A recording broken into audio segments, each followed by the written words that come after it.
Queridos hermanos, que Dios los bendiga ricamente. Es un placer poder estar en contacto nuevamente con ustedes en esta Pascua, una Pascua muy distinta, muy diferente a la que estamos acostumbrados, con templos cerrados, con las familias en sus hogares, y realmente creemos que Dios en su soberanía está permitiendo toda esta situación. Vamos a reflexionar en esta tarde, noche. Vamos a reflexionar en la palabra de Dios y vamos a reflexionar en aquella primera Pascua, cuando recién se originó esta festividad que llegó a llamarse Pascua, que dicho sea de paso, la palabra Pascua significa pasar por alto, Pesaj en el hebreo. Pero antes de abrir la palabra de Dios, les quiero invitar a que oremos. Señor, en esta tarde, noche, queremos agradecerte por poder compartir tu palabra. Oramos, Padre, que tu Espíritu Santo esté guiando la meditación de ella y que hables a nuestro corazón con lo que vamos a leer, con lo que vamos a meditar. Te pedimos, Padre, esto en el nombre de Jesús. Amén. Le invito a que busque su Biblia, y si la tiene ya en mano, que busque en su Biblia Éxodo capítulo 12, y vamos a leer varios pasajes de este capítulo de Éxodo donde se nos relata el inicio de la Pascua. En Éxodo capítulo 12, versículo 1 dice: mientras los israelitas todavía estaban en la tierra de Egipto, el Señor dio las siguientes instrucciones a Moisés y a Aarón. A partir de ahora, este mes será el primer mes del año para ustedes. Anuncien a toda la comunidad de Israel que el 10º día de este mes, cada familia deberá seleccionar un cordero o un cabrito para hacer un sacrificio, un animal por cada casa. La primera enseñanza que podemos sacar de este pasaje, mis queridos hermanos, que este es un tiempo para mostrar nuestra obediencia a la palabra de Dios. Así como los israelitas tenían que obedecer, tenían que creer a Moisés y Aarón que Dios les había hablado y que Dios le estaba hablando a través de ellos, dándole estas instrucciones.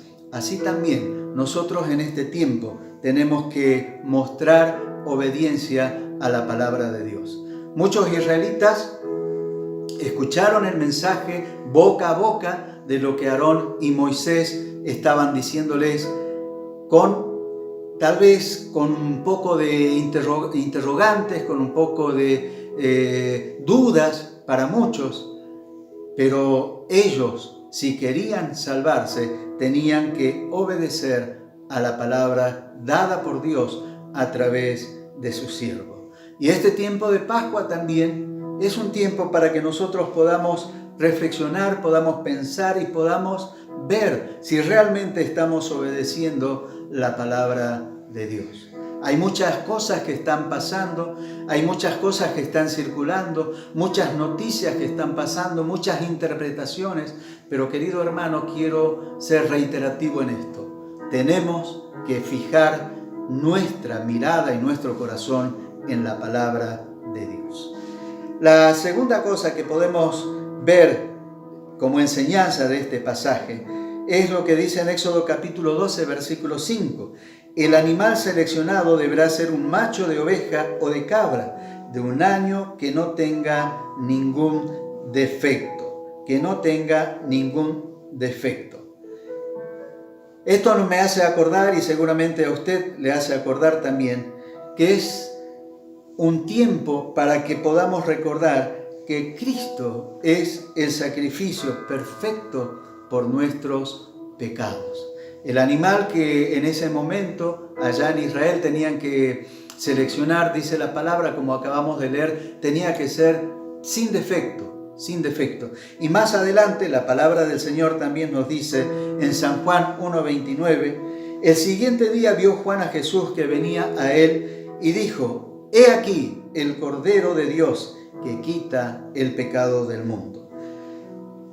Luego más adelante el apóstol Pedro, en 1 Pedro capítulo 1, versículo 18, dice: sabiendo que fuisteis rescatados de vuestra vana manera de vivir, la cual recibisteis de vuestros padres, no con cosas corruptibles como oro o plata, sino con la sangre preciosa de Cristo, como de un cordero sin mancha y sin contaminación, ya destinado desde antes de la fundación del mundo, pero manifestado en los postreros tiempos por amor de vosotros. Cristo fue y será el sacrificio perfecto por nuestros pecados.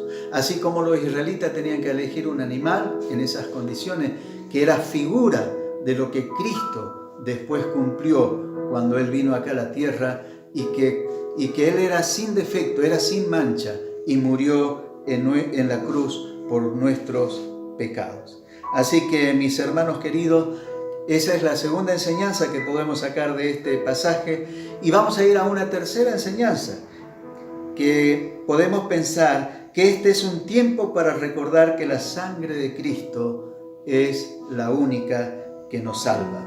La sangre de Cristo es la única que nos salva. Hebreo 9:22 dice: y casi todo es purificado según la ley con sangre, y sin derramamiento de sangre no se hace remisión.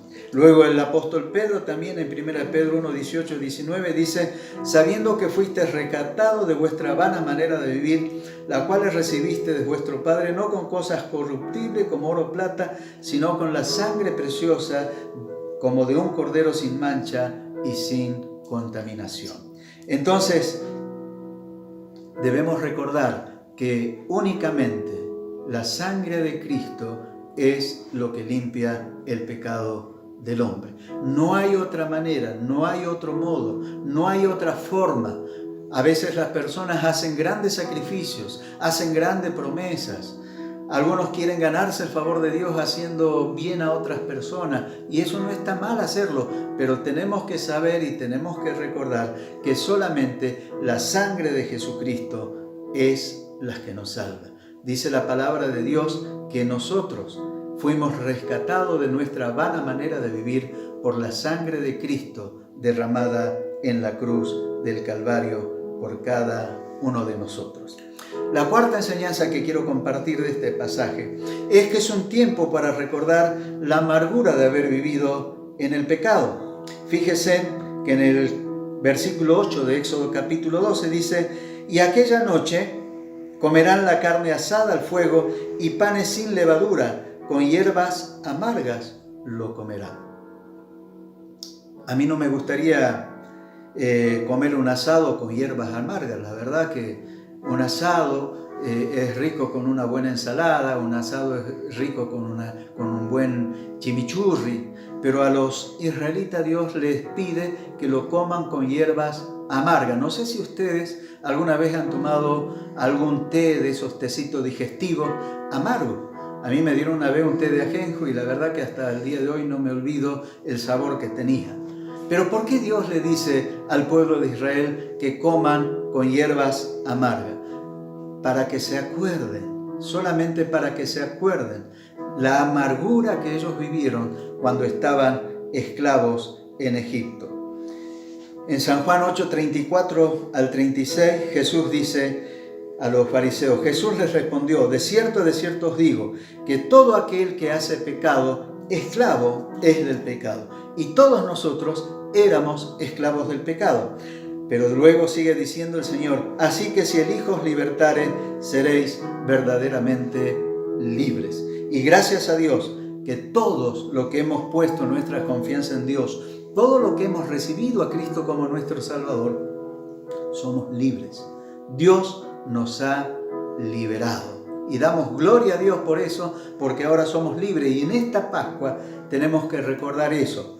Tenemos que recordar de que teníamos un pasado donde vivimos sin Cristo, donde hacíamos lo que la carne nos indicaba, lo que el mundo nos llevaba a hacer, todas esas cosas contrarias a Dios. Usted y yo seguramente, si recordamos algunas cosas que hicimos cuando no conocíamos a Cristo, vamos a tener vergüenza y nos va a dar pena. Pero también eso nos tiene que hacer recordar cómo eran nuestras vidas sin Cristo. Y ahora con Cristo, qué distinto, qué diferente que es. Los israelitas tenían que recordar y tienen que recordar hasta el día de hoy, cuando celebran la Pascua, con hierbas amargas. La amargura que vivieron siendo esclavos allá en Egipto por más de 430 años.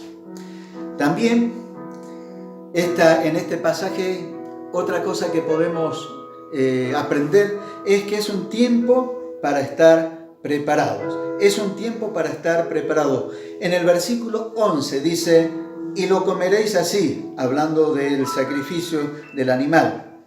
Ceñido vuestros lomos, vuestros calzados en vuestros pies y vuestro bordón en vuestras manos, y lo comeréis apresuradamente. Es la Pascua de Jehová. Ellos tenían que estar listos, porque ya se venía la liberación. Ya Dios iba a hacer lo que había dicho a través de Moisés y de Aarón, mandar esa gran mortandad al pueblo egipcio, para que Faraón de una vez por todas aprendiera y dejara libre al pueblo de Israel. Y ellos tenían que estar listos. Por eso tenían que estar vestidos con si usáramos el símil ahora, en nuestra época, tendríamos que decir que tenía que estar con la mochila lista, la zapatilla, la campera, todo preparado, y si tenían auto, el auto listo para partir, porque se iban hacia la tierra que Dios les había prometido. Nosotros también tenemos que recordar, mis queridos hermanos, que debemos estar listos, debemos estar preparados. Ninguno de nosotros tiene la vida comprada, sea por el coronavirus, sea por alguna enfermedad, sea por algún accidente. Debemos estar preparados para encontrarnos con nuestro Salvador. Debemos estar preparados para encontrarnos con aquel que nos dio la vida eterna. ¿Cómo está tu vida en este tiempo de Pascua? ¿Cómo está tu relación con Dios en este tiempo de Pascua? ¿Estás preparado si Dios te llama a su presencia? Mucha gente está con temor a la muerte y debemos tener temor, debemos seguir teniendo todos los cuidados que hay que tener en esta plaga que estamos viviendo. Pero mis queridos hermanos, nosotros tenemos una certeza, tenemos una promesa, que si nos vamos de este mundo vamos a la presencia de Dios. Pero tenemos que estar preparados. Ya al aceptar a Cristo estamos listos, pero ¿cómo vamos a presentarnos ante Dios? ¿Estás viviendo una vida acorde a lo que Dios quiere? ¿Estás viviendo en comunión con tus hermanos? ¿Estás sirviéndole al Señor? ¿O estás viviendo una vida alejada de Él? ¿Estás viviendo una vida cristiana fácil, light? Prepárate, porque nunca sabemos la hora ni el momento en el que la muerte puede llegar a nuestras vidas. La otra cosa y la última enseñanza que quiero compartir con ustedes es que el pueblo de Israel, Dios le dice que tenían que confiar en Él, tenían que confiar en la protección de Dios. En el versículo 12 dice: pues yo pasaré aquella noche por la tierra de Egipto y heriré a todo primogénito en la tierra de Egipto, así de los hombres como de las bestias, y ejecutaré mis juicios en todos los dioses de Egipto, yo Jehová. La sangre os será por señal en las casas donde vosotros estéis, y veré la sangre y pasaré de vosotros, y no habrá en vosotros plaga de mortandad cuando hiera la tierra de Egipto. Hermanos, en medio de esta pandemia que estamos viviendo, debemos confiar en la protección de Dios. Dice el Salmo 121, versículo 1: alzaré mis ojos a los montes. ¿De dónde vendrá mi socorro? Mi socorro viene de Jehová, que hizo los cielos y la tierra. No dará tu pie al resbaladero, ni se dormirá el que te guarda. He aquí, no se adormecerá, ni dormirá el que guarda a Israel. Jehová es tu guardador, Jehová es tu sombra a tu mano derecha. Y hay otros salmos también, que es el Salmo 91, versículo 2 y 3, dice: diré yo a Jehová, esperanza mía y castillo mío, mi Dios en quien confiaré. Él te librará del lazo del cazador, de la peste destructora. Tenemos que confiar, tenemos que tomar todos los recaudos para no hacer cosas que no son indicadas por los especialistas, por el gobierno. Pero en definitiva, en definitiva, nuestra confianza tiene que estar puesta en el Señor. Tenemos que confiar de todo corazón en la protección de Dios, mis queridos hermanos. Me imagino aquella noche cuando Dios le dice a través de Moisés a todos los israelitas: quédense en sus casas. ¿No les suena algo parecido a lo que se está diciendo hoy? Quédate en casa. Bueno, los israelitas tenían que obedecer. Quédate en casa, no salgas, porque algo malo está pasando afuera. Dios, queridos hermanos, cumple su palabra siempre, y que debemos confiar en la protección de Dios. Debemos confiar que más allá de todas las cosas que puedan pasar, Dios cuida de cada uno de nosotros. Dios cuida de nuestra familia. Para concluir, mis queridos hermanos, esta Pascua 2020 en cuarentena es un tiempo para mostrar nuestra obediencia a la palabra de Dios. Es un tiempo también para recordar que Cristo es el sacrificio perfecto por nuestros pecados. Es un tiempo para recordar que la sangre de Cristo es la que nos salva. No tus buenas obras, no porque asistas a la iglesia, no porque hayas nacido en un hogar cristiano. Solamente la sangre de Cristo limpia el pecado cuando nosotros nos acercamos a Él y le pedimos perdón y le aceptamos como nuestro Salvador. También debemos recordar que es un tiempo para recordar la amargura de nuestras vidas cuando vivíamos en el pecado. Y debemos recordar también que es un tiempo para estar preparados, para partir hacia nuestra tierra celestial, hacia la Jerusalén celestial, hacia aquel lugar que Dios ha prometido para todos nosotros. Y por último, es un tiempo para confiar en la protección de Dios. Que Dios lo bendiga ricamente y que pronto nos volvamos a encontrar. En nombre de la Unión Bautista les mandamos los más sinceros deseos de bendición de parte de Dios.